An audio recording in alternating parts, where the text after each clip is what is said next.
तो hello guys, मैं सोनल कुमार आप सभी का स्वागत करता हूं सफल टॉपर तक में। तो आज हम लोग स्टार्ट करने जा रहे हैं क्लास 10 और 12 का न्यू बैच भाई।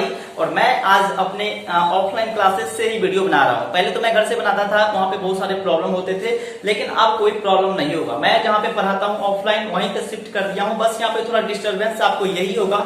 यहाँ पे मार्केट में ही अपना कोचिंग है, जस्ट मार्केट टाउन में अपना मार्केट में कोचिंग है और यहाँ पे हमेशा गाड़ी चलती रहती है, तो आपको कुछ आवाज जाएगा तो उस पर ध्यान नहीं देने को, पढ़ाई पे फोकस करने को, ठीक है ना भाई।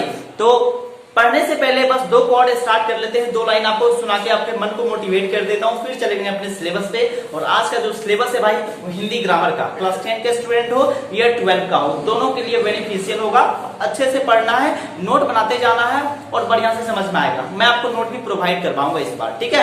तो स्टार्ट करते हैं। सबसे पहले देखिए, दो पंक्ति मैं सुनाता हूं कि भटकते भटकते मंजिल मिल ही जाएगी, भटकते भटकते मंजिल मिल ही जाएगी, गुमराह तो वो हैं जो कभी घर से ही नहीं निकले। इसलिए आप लोग गुमराह मत बनिए, अपने घर से निकलिए अपनी मंजिल की ओर। जब रास्ते में चलोगे तो कठिनाई अवश्य होगा, लेकिन उस कठिनाई को झेल कर आगे बढ़ना है, ठीक है ना। तो चलिए आज की क्लासेस को स्टार्ट करते हैं भाई, और मजा आने वाला है आज की क्लासेस में। तो देखिए भाई, मैं बता रहा था कि हिंदी व्याकरण, आज हम लोग क्या स्टार्ट करेंगे, हिंदी व्याकरण। हिंदी व्याकरण किस क्लास के स्टूडेंट के लिए, तो क्लास 10 के लिए और 12 के लिए, दोनों के लिए बेनिफिशियल होगा। मैं इक्वल पार्ट्स में लेके चलूंगा, दोनों के साथ में लेके चलूंगा।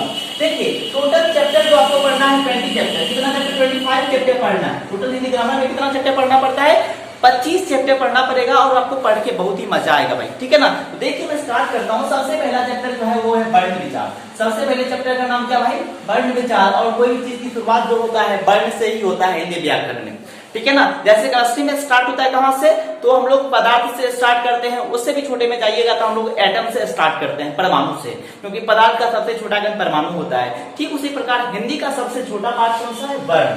वर्ण के बाद बनता है शब्द, तो हम लोग पढ़ेंगे शब्द विचार, फिर पढ़ेंगे वाक्य विचार, वाक्य विचार, फिर पढ़ेंगे संज्ञा, फिर पढ़ेंगे लिंग, फिर पढ़ेंगे वचन, ठीक है ना। ये सारे टॉपिक को कवर करना है और बहुत ही अच्छे लेवल तक के प्रश्न को यहाँ से बना के हम लोग डील करते आगे चलेंगे। और आज से नहीं, आज से ही आपको क्लासेस में प्रोवाइड करवाना स्टार्ट कर दूंगा, चाहे वो हिंदी बुक का हो, चाहे 10 का हो या 12 का हो, और हिंदी ग्रामर। मैं पहले हिंदी की प्रोसेस को आगे बढ़ाता हूँ, फिर बाद में आपको केमिस्ट्री भी पढ़ाऊंगा, फिजिक्स भी पढ़ाऊंगा, हर चीज लेके चलूंगा, मैथमेटिक्स की क्लासेस करवाएंगे, ठीक है। तो आगे आ जाइए, कारक फिर पढ़ेंगे हम लोग। कारक को जिसमें हम लोग इसको इंग्लिश में बोलते हैं कारक, ठीक है, हिंदी में थोड़ी कारक बोलते हैं। और इसको हो जाएगा इसके बाद सर्वनाम, फिर हो जाएगा विशेषण, फिर हो जाएगा क्रिया, फिर हो जाएगा काल। काल को इंग्लिश में टेंस करते हैं, क्रिया को वर्ब करते हैं, ठीक है।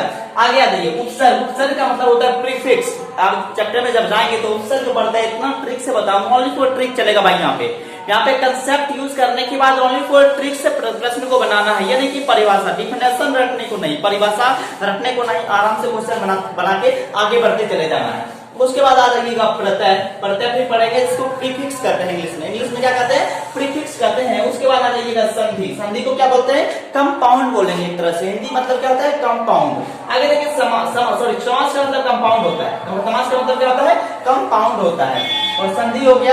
संधि हम लोग बहुत ही डीपली में पढ़ेंगे, क्योंकि संधि से हर एग्जाम में 7 से 8 प्रश्न पूछा जाता है। समास से 3 से 4 प्रश्न पूछता है। समास को भी डीपली में ट्रिकली बनाएंगे। समास 6 प्रकार के होते हैं, 6 का ट्रिक याद कर लीजिए, आपका क्वेश्चन में बन जाएगा, कोई दिक्कत होने वाला नहीं है आपको।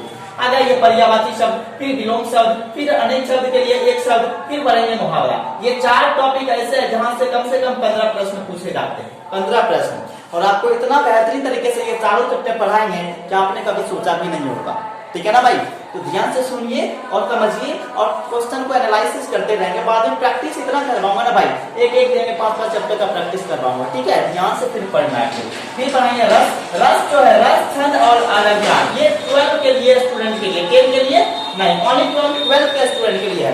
12 वाले पढ़ेंगे रस, छंद और अलंकार भाई, ठीक है, समझ में आ गया ना। आ जाइए पत्र लेखन को करना है भाई, संक्षेपण का, ये 10 वालों के लिए है संक्षेपण, 10 के लिए संक्षेपण है, और निबंध सब के लिए है। निबंध पत्र और निबंध दोनों के लिए, क्लास 10 का हो या 12 का, दोनों के लिए निबंध है। और ये संक्षेपण जो है ओनली फॉर 10 वालों के लिए है। और मैं आपको सारे टॉपिक कवर करवाऊंगा, ऐसा कोई भी टॉपिक नहीं है जो मैं छोड़ के आगे बढ़ने वाला हूँ, ठीक है।